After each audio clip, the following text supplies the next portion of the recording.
రాష్ట్రంలో కూటమి ప్రభుత్వం దళితులను మనుషుల్లా చూడటం లేదని వైఎస్ఆర్ కాంగ్రెస్ పార్టీ విజయనగరం జిల్లా అధ్యక్షుడు జెడ్పీ చైర్పర్సన్ భీమిలి నియోజకవర్గ ఇన్ఛార్జ్ మజ్జి శ్రీనివాసరావు ఆందోళన వ్యక్తం చేశారు. దళితులపైన వైసీపీ కార్యకర్తలపై దాడులు చేస్తూ హత్య రాజకీయాలతో చలి కాచుకుంటోందని దుయ్యబట్టారు. పల్నాడు జిల్లా గురజాల నియోజకవర్గం పిన్నెల్లి గ్రామానికి చెందిన వైఎస్ఆర్ కాంగ్రెస్ పార్టీ దళిత కార్యకర్త మందా సాల్మాన్ను టీడీపీ గుండాలు దాడి చేసి తీవ్రంగా కొట్టి చంపడాన్ని మజ్జి శ్రీనివాసరావు తీవ్రంగా ఖండించారు. కూటమి ప్రభుత్వ అరాచకాలకు నిరసనగా కలెక్టరేట్ వద్ద అంబేద్కర్ విగ్రహానికి పూలమాల వేసి నివాళులర్పించారు. వైఎస్ఆర్ కాంగ్రెస్ పార్టీ జిల్లా ఎస్సీ సెల్ అధ్యక్షుడు పేరుబండి జైహింద్ కుమార్ నేతృత్వంలో కలెక్టరేట్ వద్ద వైసీపీ శ్రేణులు, దళిత సంఘాల నాయకులు ధర్నా నిర్వహించారు. దళితులపై కూటమి ప్రభుత్వం చేస్తున్న దాడులు, హత్యలను ఖండిస్తూ నినదించారు. కూటమి ప్రభుత్వం రాష్ట్రంలో అంబేద్కర్ రాసిన ప్రజాస్వామ్య రాజ్యాంగాన్ని కాక మంత్రి నారా లోకేష్ రాసుకున్న రెడ్ బుక్ రాజ్యాంగాన్ని అమలు చేస్తూ దళితులను వైసీపీ కార్యకర్తలపై దాడులు చేస్తూ హతమారుస్తోందని దుయ్యబట్టారు. అనేక దాడులు జరిగాయి కార్యకర్తల మీద, నాయకుల మీద, ప్రజల మీద. ఎక్కడైనా మీరు రాజ్యాంగబద్ధంగా ప్రవర్తించారని అడుగుతున్నాం. మీకు పరిపాలించే హక్కు ఉందా అని అడుగుతున్నాం.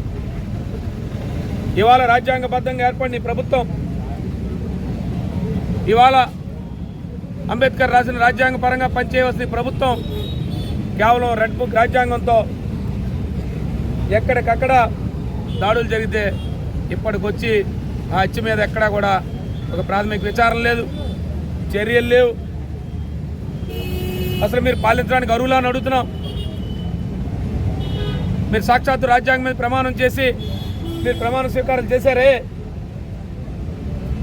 ఈ రాష్ట్రంలో ప్రతి దగ్గర శాంతి భద్రత క్షీణించకుండా చూసుకుంటామని చెప్పారే. రాజ్యాంగం మీద అంబేద్కర్ వారు చెప్పిన రాజ్యాంగం ఏంటి?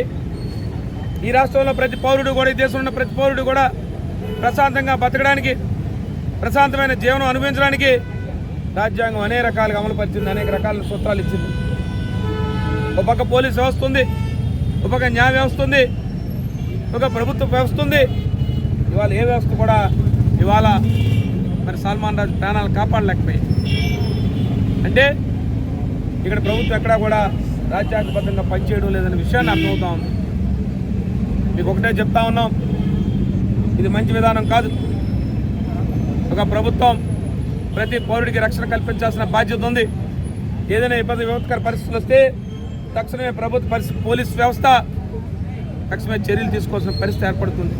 కానీ అలాంటి పరిస్థితి లేకుండా ఈ సుదీర్ఘ సంవత్సరాల కాలంగా ముఖ్యంగా వైఎస్ఆర్ పార్టీ కార్యకర్తల మీద, ముఖ్యంగా దళిత కార్యకర్తల మీద మీకు దళితులంటే చులకన. మీకు అనేక సందర్భాల్లో చెప్పారు, మీరు దళితుల పట్ల మీ భావాన్ని తెలియజేయాలి.